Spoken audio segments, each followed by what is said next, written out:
G'day, this is Blxz and welcome back to Geneforge 5. Now I apologise for the uploading delay. I've been overseas and my backlog of recording didn't work.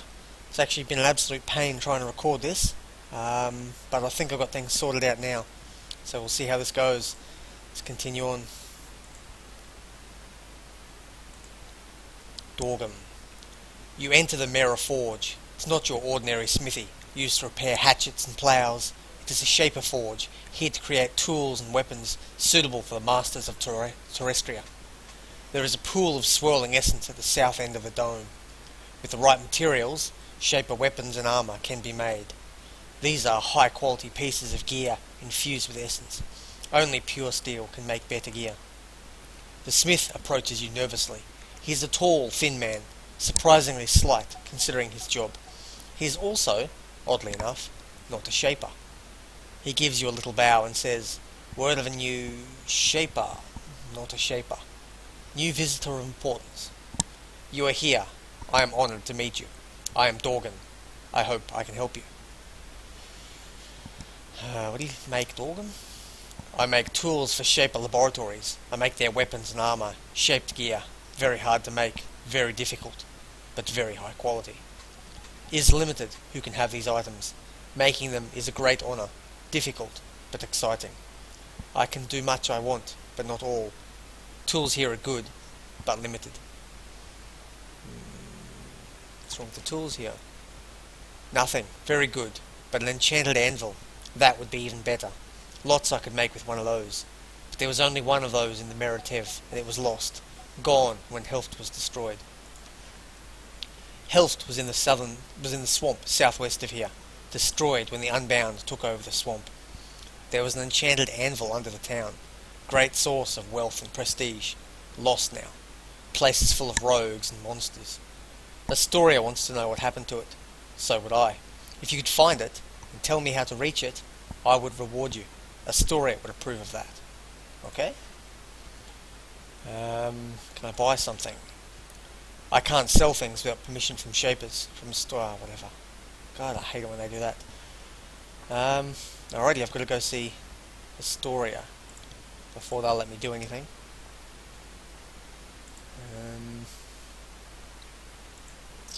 Refugees down here.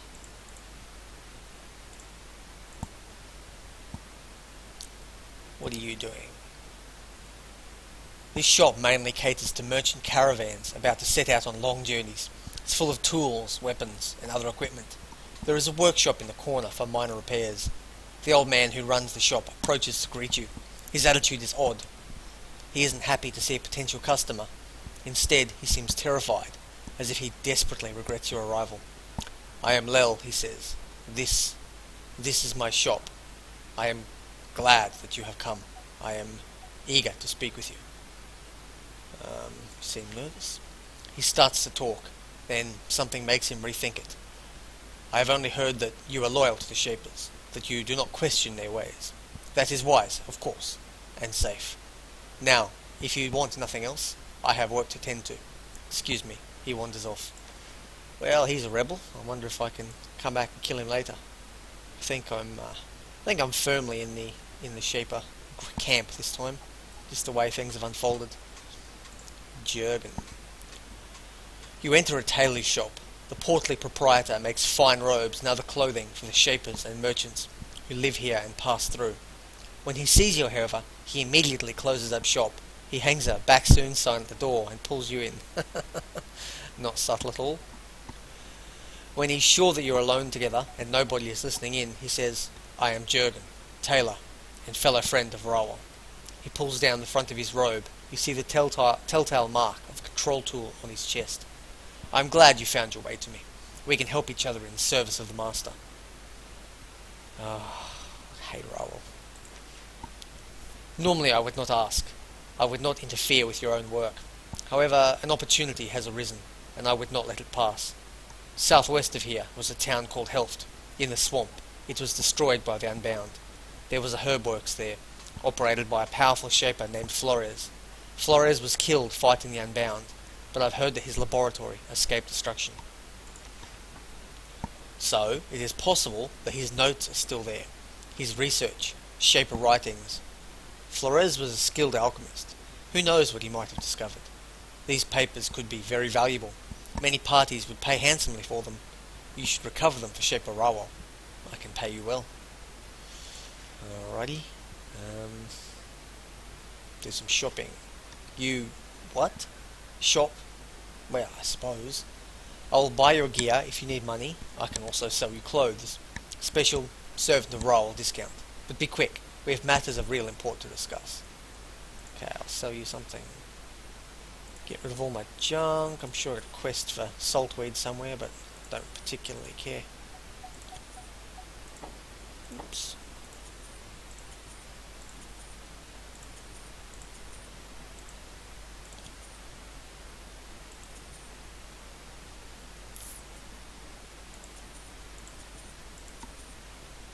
Get rid of those. That's... yeah, looks like nearly everything. What garb do you have for sale there, Jurgen? I've got an intelligence boosting one on now, so I'll skip all that. Yep, thank you. What I do want to get rid of is the bread and the thorns. That I'll probably put up there. Yeah, I'll probably carry these with me just in case, otherwise I forget to use them.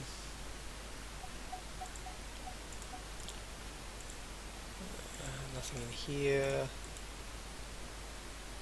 Locked door. Alrighty. Let's head down this way.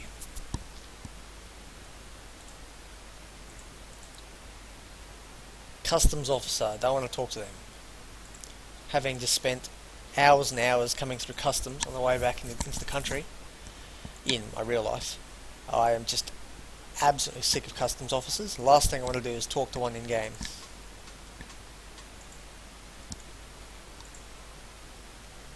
Many goods pass through Mera. The courtyard outside this building contains a constant bazaar. Merchants from the more civilized provinces on the west coast come to trade for goods. In return, they provide tools, medicines, and other products from the great coastal cities. The more precious goods are stored in this warehouse. They are guarded with traps and watched by guards. Trying to steal anything in here would be very risky. Well, that's what I use my mechanics for. Demon's Bile I will take. It's a very good item for later.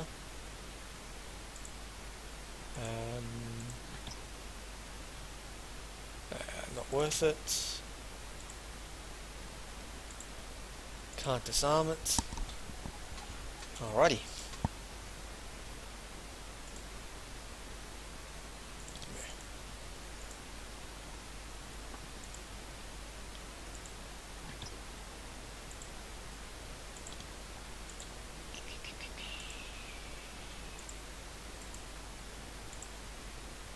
Not a lot going on up here.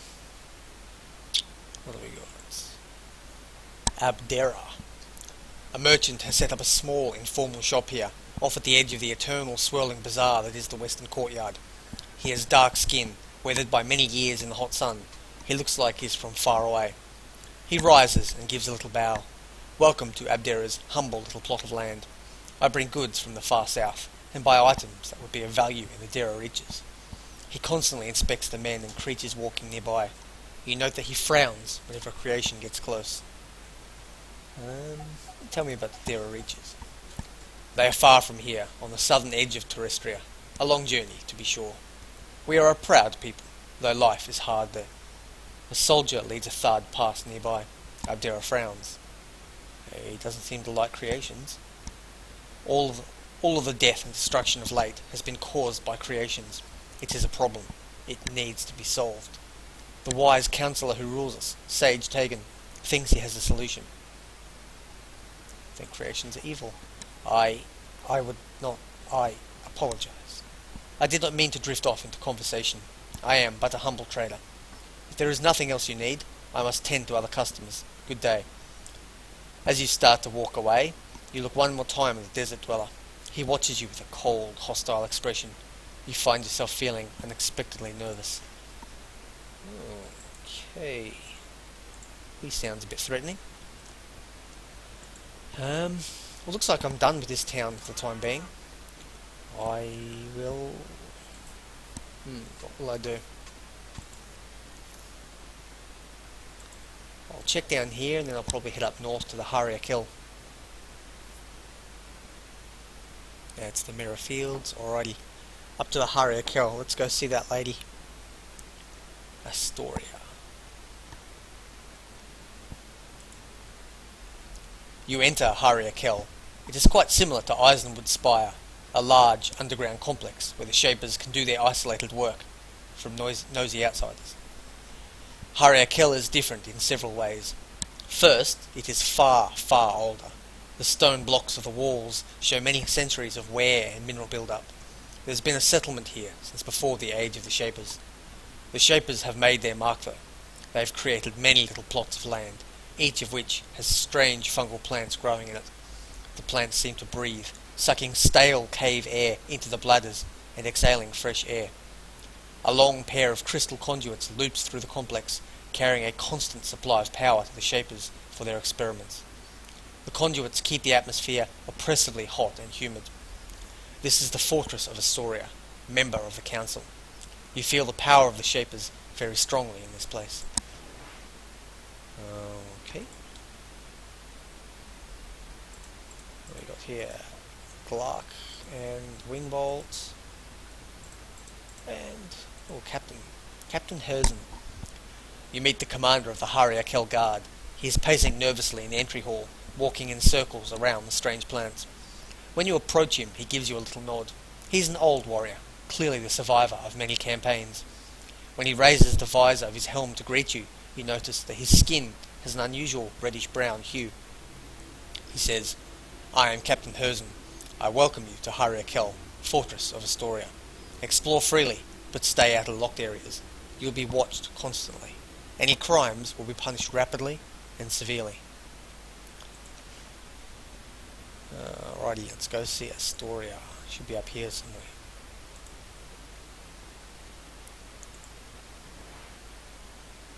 Sheepa. Sage Kurthi. You meet the master of this large laboratory. He is an elderly Shaper. You only catch glimpses of his face in the shadows of his hood, but his skin is deeply lined and looks almost grey. He walks up to you and examines you, as if you're an intriguing specimen. Very interesting. You look so normal. But the skin, it is waxen. Your eyes have a hint of glow. You are clearly much older than you look. But I am impolite. I am Sage Unpronounceable. Astoria directed me to treat you as if you were normal. I am the research master here. What do you know about me? I know only what I see, but that tells me a lot. You've been heavily touched by the arts of the Shapers, made and remade again. I'm amazed that you are alive, and that you maintain a touch of sanity. It is good that you have somehow found an equilibrium in your mind. Otherwise, no true Shaper would hesitate to destroy you. Where am I from? I do not know. I tell you this honestly. I do not know, and Astoria does not know either. And perhaps it is better that you do not know. Perhaps you are to be envied. Maybe in the past you did things that were better forgotten. Perhaps. There are two ways to obtain magical powers. You can study them, carefully, over years, learn and control along with your power. Or they can be written into you in a moment with illegal shaping. The ability to make life or summon fire could be as much an innate part of you as the ability to raise your arm. This is the dangerous path. Too much of this and you can go mad. Alrighty. I suspect he won't train me either until that lady tells him to. We got up here. They look like hot stones. I'm gonna wait until you're far away from me and I'll just loot everything. Or not much.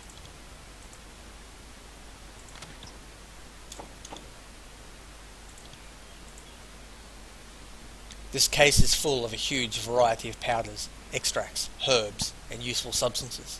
It's every alchemist's fondest dream.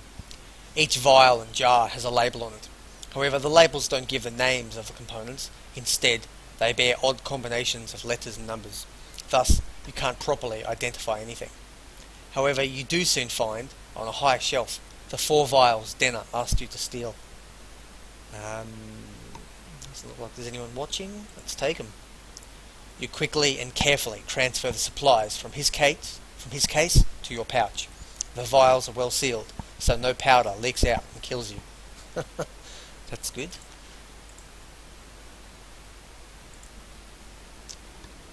Each of these alcoves contains a huge crystal, taller than you, with smoothly polished sides. A pair of shapers stares into each crystal, concentrating on something. Inside the crystals you can see dim, flickering shapes moving closer. You can see that the shapers are watching creations. These are the images of battle creations, each somewhere distant, on patrol or hunting for rogues. Devices like this are rare and powerful. Using them, a shaper can send creations far afield and still maintain total control over them. Using these crystals, a handful of shapers can command an army. Okay.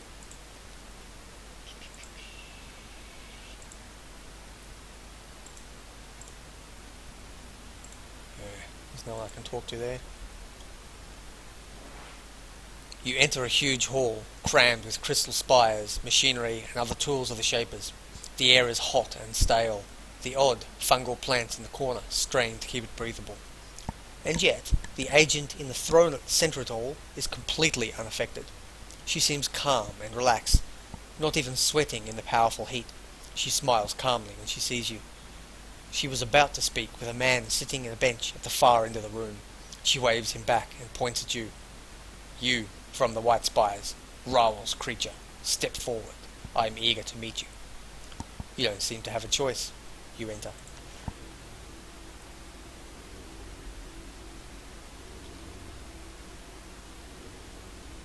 There's a lot of guards. There were. The agent inspects you closely. Very interesting. Very intriguing. I can see why Shaper Raoul set you aside. I am Astoria, agent and full member of the Shaper Council.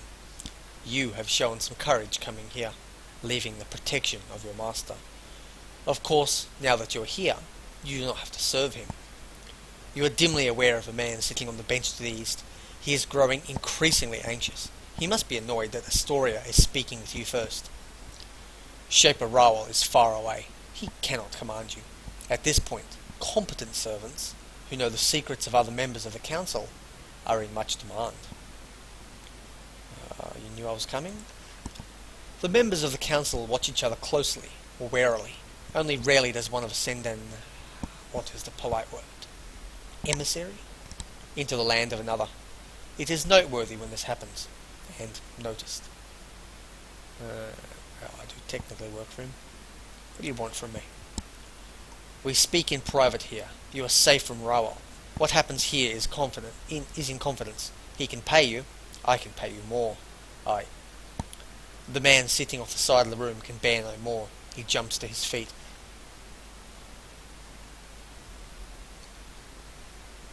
The man walks forward boldly. He looks frail and old, but his stride is quick and confident. Councillor Astoria turns and looks at him, irritated. You dare to interrupt me, Baston? I will hear Shiris's message soon enough. The business of the Nodgy Coast can wait for. The man interrupts her. He doesn't say anything. He pulls a glowing orb out of his robe. There is a long silence. Everyone looks at the orb. Astoria seems to recognize it instantly. Then he throws it at the floor. Oh, okay. The orb explodes into 1,000 glass fragments. A mist rises from the wreckage. The distinctive vinegar smell of fresh essence fills the air, and a moment later, several creations have taken form around Baston. He shouts, "Traitor! Traitor to the Shaper cause! Betrayer of us all! Now you die!" Astoria's guards run to attack. Astoria smiles, calmly. Well, it looks like we have an assassination attempt here, and we're caught in the middle of it. Let's see how this goes. Astoria makes a brief motion with her left hand. The devices to her right and left begin to glow. Okay.